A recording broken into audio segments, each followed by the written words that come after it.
अमीर वर्सेस गरीब हाउस। महलगढ़ नामक नगर में दो स्कूल होते थे। उन दो स्कूलों का प्लेग्राउंड एक ही था। दो स्कूलों में एक तरफ अमीर बच्चे तो दूसरी तरफ गरीब बच्चे पढ़ते थे। उन दोनों स्कूल का प्लेग्राउंड एक होने की वजह से आधी छुट्टी में दोनों तरफ के बच्चे प्लेग्राउंड में आकर खेला करते थे। प्लेग्राउंड एक होने की वजह से वो खेलते कम, लड़ते ज्यादा थे। अमीर बच्चे अपने अमीर खिलौनों से गरीब बच्चों को ललचाते थे और फिर उन दोनों गुटों में खूब लड़ाई होती थी। एक बार वहाँ के प्रिंसिपल ने अमीर और गरीब बच्चों में प्रतियोगिता आयोजन करने का निर्णय लिया। प्रिंसिपल बोले, बच्चों, तुम्हें कल एक खिलौना घर बनाकर लेकर आना है। अमीर और गरीब बच्चों के खिलौने घरों को देखा जाएगा। जिस गुट का खिलौना घर बहुत अच्छा होगा, उस गुट को तोहफा दिया जाएगा। ऐसा कहकर प्रिंसिपल वहाँ से चले गए। गरीब बच्चों में श्याम बहुत ही समझदार था। श्याम ने खिलौना घर बनाने के लिए सामान लाने का ठेका लिया। वहीं दूसरी तरफ अमीर बच्चों में सुंदर काफी अमीर था। सुंदर ने घर जाकर अपने पिता को बोला, पिताजी, हमें एक खिलौना घर बनाना है।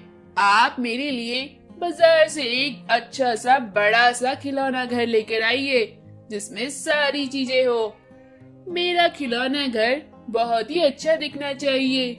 सारे बच्चे मेरे खिलौना घर को देखकर खुश हो जाने चाहिए। अमीर और गरीब बच्चों में दोनों की वोटिंग में मेरा खिलौना घर ही जीतना चाहिए। सुंदर के पिता कुछ दिन बाद खिलौना घर लेकर आ गए। वो खिलौना घर बाजारी खिलौना घर था, जिसे हर बच्चे ने पहले से ही नेट पर देख रखा था। वहीं दूसरी तरफ श्याम ने कबाड़ी की दुकान से कार्डबोर्ड, लकड़ी और भी वेस्ट मटेरियल को जमा किया और फिर गरीब बच्चों ने पैसे इकट्ठा करके कलर का एक डब्बा लिया, जिससे उन्होंने कार्डबोर्ड और बोतल, लकड़ी इन सबको रंग दिया और उससे एक सुंदर सा बड़ा सा खिलौना घर बनाया। उस खिलौना घर में बच्चे आ जा भी सकते थे। प्रतियोगिता का दिन आया। दोनों गुटों के खिलौना घर को प्लेग्राउंड में रखा गया और वोटिंग करी गई। प्रिंसिपल ने पूछा, बताओ बच्चों, सुंदर का खिलौना घर किस किस को अच्छा लगा? गरीब बच्चों में जिन्होंने उस खिलौना घर को पहले कभी नहीं देखा था, उन्हें वो बहुत अच्छा लगा। उन्होंने हाथ खड़ा किया। अमीर बच्चों में किसी बच्चे ने भी वोटिंग के लिए हाथ खड़ा नहीं किया। अमीर बच्चे कहने लगे, अरे ये खिलौना घर तो हमने पहले से ही देख रखा था। ये तो हमारे घर पे भी है, नेट पे ही है। नेट पे ही 5000 रुपीज का मिल रहा है। फिर शाम के खिलौना घर की वोटिंग की बारी आई। प्रिंसिपल बोले, अच्छा बताओ, शाम का खिलौना घर कैसा लगा? अमीर बच्चे और गरीब बच्चे दोनों ही शाम का खिलौना घर देखकर काफी खुश हुए और बोले, अरे हाँ, ये तो बहुत ही सुंदर घर बनाया है श्याम ने। ये श्याम ने कैसे बनाया? देखो कितना सुंदर घर बनाया है। इसमें तो हम जाकर बैठ भी सकते हैं। ये बहुत अच्छा है। प्रिंसिपल ने श्याम को बुलाया और पूछा, बताओ बेटा श्याम, तुमने ये घर कितने में बनाया? श्याम बोला, कार्डबोर्ड और वेस्ट मटेरियल सारा मुझे कबाड़ी की दुकान से मुफ्त में ही मिल गया था। और रही बात कलर की, हम सारे बच्चों ने पैसे इकट्ठे किए और 200 रुपए में कलर लेकर आए और इसे रंग बिरंगा बना दिया। फिर प्रिंसिपल ने सुंदर से पूछा, बोलो बेटा, तुमने कितने में बनाया?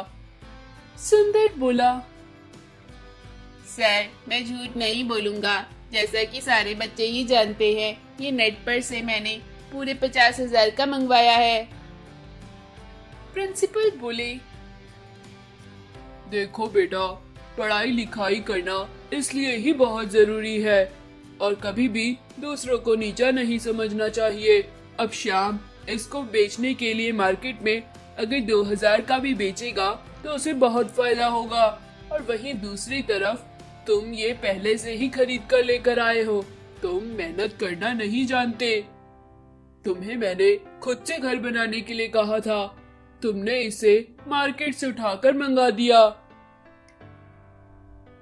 तो इस तरह ये प्रतियोगिता श्याम जीतेगा और गरीब बच्चों को इसके लिए इनाम दिया जाएगा।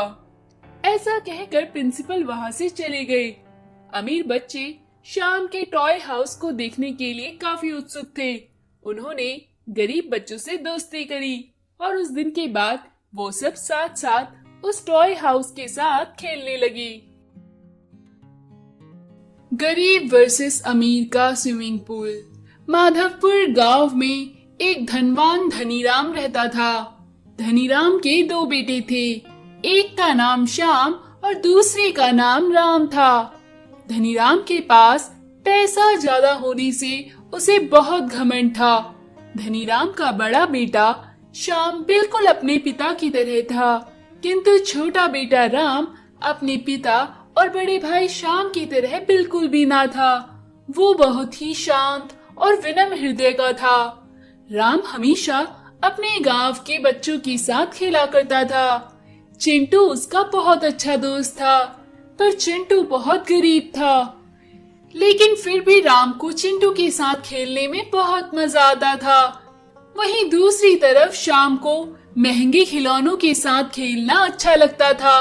श्याम और उसके पिता धनीराम राम को हमेशा मना किया करते थे कि वो चिंटू और गांव के बाकी बच्चों के साथ ना खेला करे, किंतु राम नहीं मानता था। एक बार गांव में स्विमिंग कंपटीशन रखा गया, जिसमें राम और श्याम ने भी भाग लिया। एक बार राम चिंटू के साथ गांव के तालाब में उसके पिता से स्विमिंग सीख रहा था कि तभी कार से धनीराम और श्याम वहां पर आ गए और उन्होंने राम को तालाब में तैरते देखा तो उन्होंने गाड़ी रोककर राम को अपने पास बुलाया और फिर धनीराम ने राम को डांटते हुए बोला, राम, तुम ये क्या कर रहे हो? इस गंदे तालाब में तैर रहे हो, बीमार हो जाओगे। राम बोला, नहीं पिताजी, चिंटू के पिता बहुत अच्छा तैरना सिखाते हैं। आप देखिएगा, ये स्विमिंग कंपटीशन मैं ही जीतूंगा। पर धनीराम ने नहीं माना और राम को अपने साथ घर ले गया। घर जाकर श्याम राम से बोला, देख राम, पिताजी स्विमिंग सीखने के लिए क्या लेकर आए हैं? एयर प्लास्टिक स्विमिंग पूल, इसमें हम स्विमिंग सीखेंगे। उसे देखकर राम बोला, भैया आप ही इसमें तैरना सीखिएगा, मैं तो चिंटू के पिताजी से ही तैरना सीखूंगा और आपको हरा के दिखाऊंगा। राम वहां से चला गया।